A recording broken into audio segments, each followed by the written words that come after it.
Selamat pagi anak-anak. Hari ini jam pembelajaran BK atau bimbingan dan konseling. Adapun materi hari ini yang dapat Ibu sampaikan yaitu tips belajar di rumah selama pandemi COVID-19. Sebelum memulai aktivitas kita atau memulai pembelajaran kita, mari kita berdoa terlebih dahulu dan Ibu akan memimpin secara langsung. Kita berdoa dari rumah masing-masing. Kita ambil sikap berdoa, tundukkan kepala, tutup mata, siapkan hati kita. Kita ambil tanda kemenangan Kristus atas nama Bapa, Putra, dan Roh Kudus. Amin. Tuhan Yesus, kami mengucap syukur dan berterima kasih atas penyertaan dan perlindungan-Mu sepanjang malam tadi hingga pagi hari ini.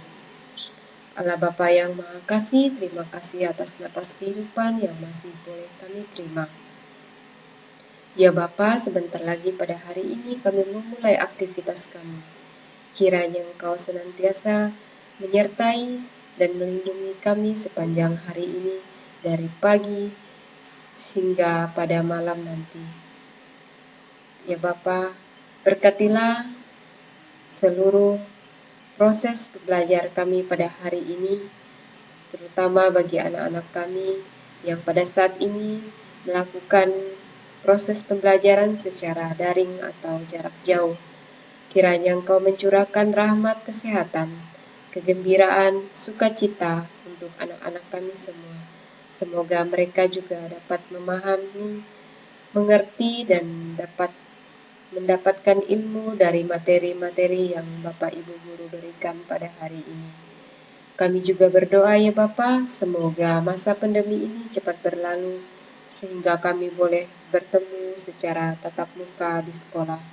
Demikian doa dan permohonan ini Bapa kami sampaikan kepadamu melalui Putra-Mu terkasih Tuhan kami Yesus Kristus. Amin. Atas nama Bapa, Putra, dan Roh Kudus. Amin. Berdoa selesai. Nah, sekarang mari perhatikan materi Ibu. Anak-anak fokus dan harapan Ibu dapat memahami materi ini dengan baik agar anak-anak dapat melakukannya di rumah. Selamat menyaksikan. Yang pertama, patuhi jadwal, yaitu ikuti jadwal pelajaran seperti di sekolah. Selalu berkomunikasi dengan guru bersangkutan, jangan sampai ketinggalan jadwal ya. Nah, ini sangat penting juga untuk anak-anak. Bapak Ibu guru sudah men-sharekan jadwal yang dikeluarkan oleh sekolah.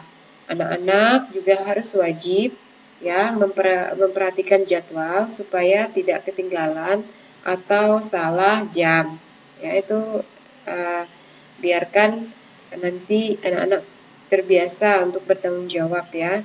Tidak lagi orang tua harus mengingatkan anak-anak hari ini belajarnya ini. Nah, Ibu tidak mau anak-anak seperti itu. Jadi anak-anak harus melihat sendiri jadwalnya.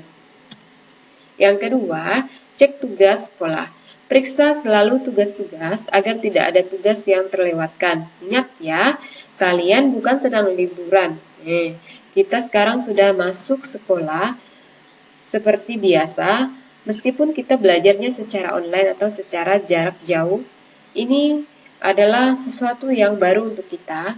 Tapi kita harus melakukan ini karena kita mengikuti arahan atau protokol dari pemerintah. Maka Ibu himbau meskipun tidak ke sekolah, anak-anak di rumah harus mandiri dan bertanggung jawab. Misalnya menyiapkan buku, menyiapkan pulpen, pensil, dan alat tulis lainnya. Anak-anak harus lakukan sendiri, jangan orang tua yang menyiapkan. Ya, itu anak-anak yang harus bertanggung jawab. Yang ketiga, belajar di rumah harus didampingi oleh orang tua.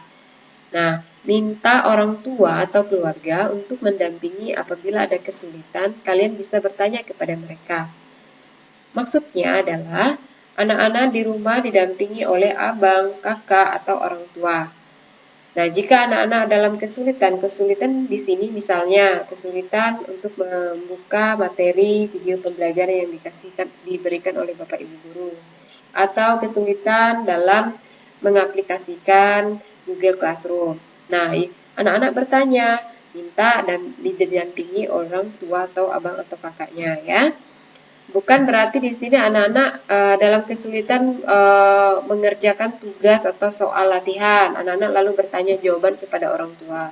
Ibu tidak mau yang seperti itu ya. Ibu harap anak-anak mengerjakan tugas itu sendiri dan membiasakan diri untuk membaca materinya dulu baru kerjakan soal-soal latihannya.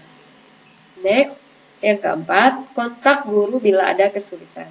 Pastikan orang tua dan kamu selalu terhubung dengan guru, tidak boleh takut atau malu untuk bertanya. Ingat, ini terkait prestasimu. Nah, pastikan dulu kalau anak-anak kesulitan atau kurang jelas atau kurang paham, anak-anak bisa bertanya kepada bapak atau ibu gurunya dengan cara menjapri atau membuat rekaman video pertanyaan lalu dikirim ke bapak ibu guru ya.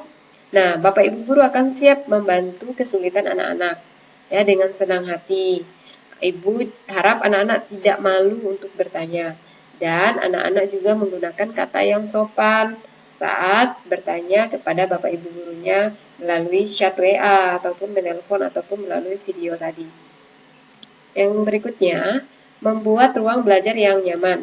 Nah, seperti gambar di samping. Tentukan tempat belajar khusus di rumah. Misalnya di rumah anak-anak punya ruang khusus belajar.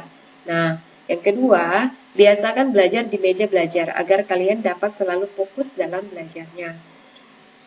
Di sini maksudnya adalah anak-anak di rumah juga belajarnya seperti di sekolah.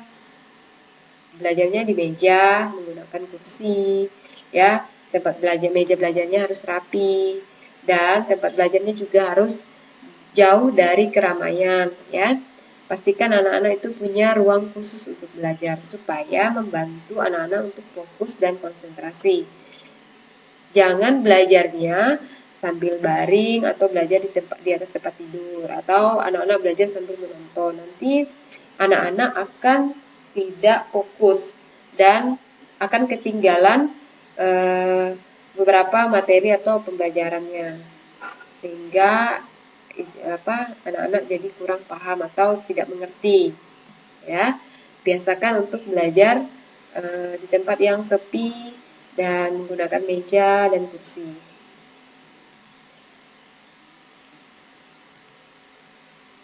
6. Belajar dengan serius. Selama melakukan pembelajaran jarak jauh, penting bagi Ananda untuk berusaha fokus dan konsisten selama waktu belajar yang ditetapkan. Hindari segala macam yang berpotensi mengganggu proses belajar seperti keluar rumah, menonton TV, dan sebagainya. Nah, Ibu harap anak-anak saat melakukan pembelajaran secara daring, lakukan itu seperti di sekolah, yaitu sesuai jadwal ya. Karena kita sudah punya aturan ya, yang sudah dikeluarkan oleh sekolah bahwa ada jam-jam tertentu untuk melakukan proses pembelajaran. Jadi tidak ada lagi anak-anak yang terlambat, karena terlambat bukan berarti terlambat karena bukan masalah karena orang tuanya bekerja. Maksudnya di sini jika anak-anak tidak ada kendala terlambat karena melakukan aktivitas yang tidak penting, misalnya kayak nonton TV atau pergi keluar-keluar. Nah, itu yang Ibu maksud ya. Anak-anak harus tetap melakukan proses pembelajaran seperti di sekolah juga sesuai dengan jadwal yang dibagikan. Yang ketujuh, tetap menjaga kebersihan. Pada masa social distancing ini, kebersihan merupakan hal yang sangat penting. Selalu cuci tangan dan tidak lupa membersihkan perangkat belajar online baik smartphone maupun laptop yang anak-anak gunakan. Contoh gambar di samping ini. Mencuci tangan menggunakan sabun minimal 20 detik ya anak-anak. Nah, biasakan sebelum dan sesudah makan itu mencuci tangan. Sesudah belajar juga mencuci tangan. Atau setelah memegang barang yang sering dipegang oleh orang lain juga harus mencuci tangan. Baik, itu saja materi yang Ibu dapat sampaikan pada hari ini.